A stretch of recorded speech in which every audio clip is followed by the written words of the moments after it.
Obviously, you haven't played in a couple weeks, but how did it feel to get your team back out there and get a game in? It was great to watch them, and it looked a lot like at times we hadn't played in a couple weeks. Obviously, not the most ideal situation where you find out you're not playing last night and got to scramble to put a set of games together this weekend. How appreciative are you of Northern being willing to play these games and get a chance to get you guys back on the ice? Well, I thanked Grant yesterday on it, and I really appreciate it. A while back when we were coming out of COVID, we had the same opportunity and we weren't able to get the games in with a team that was idle. They scheduled around us. So I was extremely appreciative and thankful for Northern and for Grant and their administration and their players for giving us the opportunity to play. It's important that, I mean, we were on a 2-week break, came back, played a series, and then on another 2-week break. So getting those games in is important. It weighs on the guys not being able to play, and for that, I am very appreciative of them, regardless of the outcome of the game. Sometimes getting a power play very early in the game is not an easy thing to deal with. How did you like what you saw out of your group getting out and getting a power play, 3 minutes in, getting a goal, everything that sort of worked there in that early going? Well, I liked that power play. I didn't so much care for the rest of them. We had a 7-minute, we ended up taking ourselves out of a couple minutes of it, but it was, the rest of it was average, I thought. But we had a couple of critical players off that. It was, you're looking for guys to step up and really make a mark for themselves and earn some extra ice time. I thought tonight our power play was just okay.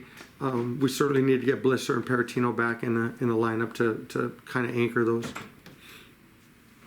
One guy that seemed to sort of take advantage of some of that opportunity was Jake Kresge. What did you see in his game tonight? What did you think of the way he was playing?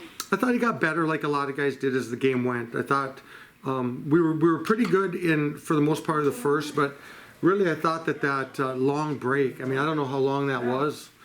I don't know, 10 minutes, 15 minutes, that delay in the first period when they were trying to get those penalties sorted out and things. That seemed to kind of just put a lull into the game. So I thought we came out pretty well. We didn't give up a lot in the first period, only a couple of scoring chances, and we didn't generate a lot, but I thought we had the majority of the puck possession. Second period I thought flipped a bit. I thought we showed fatigue and didn't execute very well in the second period, and really for the start of the third as well. But I was really happy with the way that we played the last 10 minutes of the third. I thought a lot of guys stepped up and found their game. And those are good lessons going forward, that we learn who we can depend on and what we can do. And you're going to talk to him shortly, but it was great to see Tristan Ashbrook do what he does and get a good look at the net. If he gets a good look, the goalie's going to have to make a great save, and he made no mistake on it. That was a huge goal for us to give us a little bit of breathing room, and such a great kid. No one deserves it more. With a couple of your top guys out, how important is it to get him off to a good start here and in his second game? Well, what it did is it gave him some critical ice, and he made the most of it. We're looking for the entire game, the entire play away from the puck. How do you help us in all areas? Because the more we have it, the more a guy like Tristan and others that we have will score. I mean, they have guys that have the ability. That's why we were so fortunate to get him, because he can score, and we aren't, we sometimes struggle with scoring. We play a good hockey game, but sometimes we struggle with scoring, and he can score. So the more he gets acclimated into the way we do things, hardness on the puck, compete level, getting in passing lanes, transitioning, things like that, the better off he's going to be, and the better off we're going to be. And so with those other players out, it gave him minutes and he made the most of them. He had other opportunities around that as well. So I think he put a good statement forward of where he wants to be and how he can help us, and we're certainly better right now than we were a few hours ago when we came into this game. He really showed poise there too, didn't he, with the puck, as far as waiting out that defenseman and looking for that opportunity in that hole in Kent to be able to put it in. Oh, he's got patience. There's no question about it. Sometimes you wonder if he's got a pulse. We have a few guys like that. They're just so laid back and calm, and but he scores. He's always scored. That's been his MO his whole life. He got 9 goals last year as a freshman at RPI on a team that was a little bit challenged as well. So, and that was in limited ice time, and he got ice time for the most part, but it wasn't first line ice time, and he wasn't getting top power play minutes, and scored goals. So he can score, and he's a sophomore right now. He'll be a sophomore for us next year. He's going to be a good player. He's going to wear that Michigan Tech jersey proud.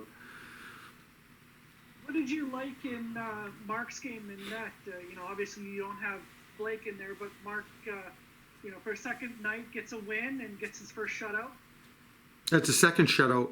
He shut out Lake State his first start of the year. So there's nothing I didn't like about it. I mean, our goaltending has been tremendous. Jamie's done a great job with them. They've done extremely well. It's a pleasure to watch. It was a pleasure to watch him tonight. He was ahead of the play. He was waiting for pucks. He didn't have to make spectacular saves.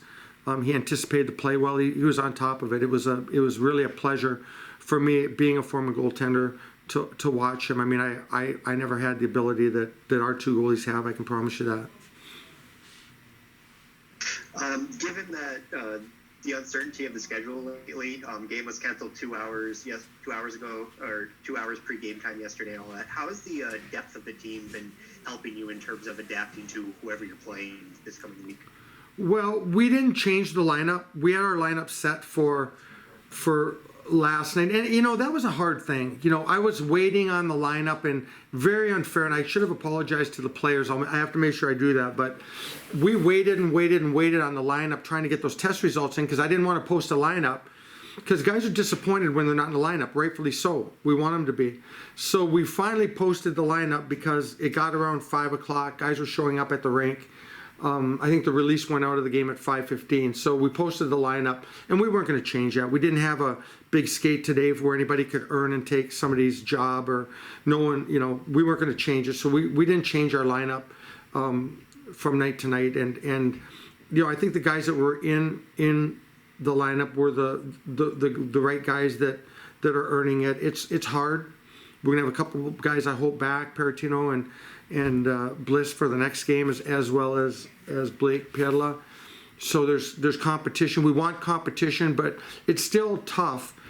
I mean, you see parents fighting at Little League games and attacking coaches. I mean, it's tough. People want to play, and nowadays it's so much easier to blame others and to look for a better fit and things like that. So we have good depth. We have a lot of good challenging for ice time. We're getting a lot of different guys in there purposely because of this COVID situation. It showed dividends for us tonight. We got a win because there was nobody in the lineup that hadn't played yet. So we'll continue to evaluate and go forward and try to be as honest as we can with our members, and hopefully they can accept what we're doing, and we can give them good explanations as to the decisions we make. Yeah, I've noticed the team has also been taking a very good stance defensively. You have the #1 penalty kill in the nation right now at around 96%, plus or minus a few decimal places here. How has that been affecting how you go about whether or not you're telling players not to play physically or not?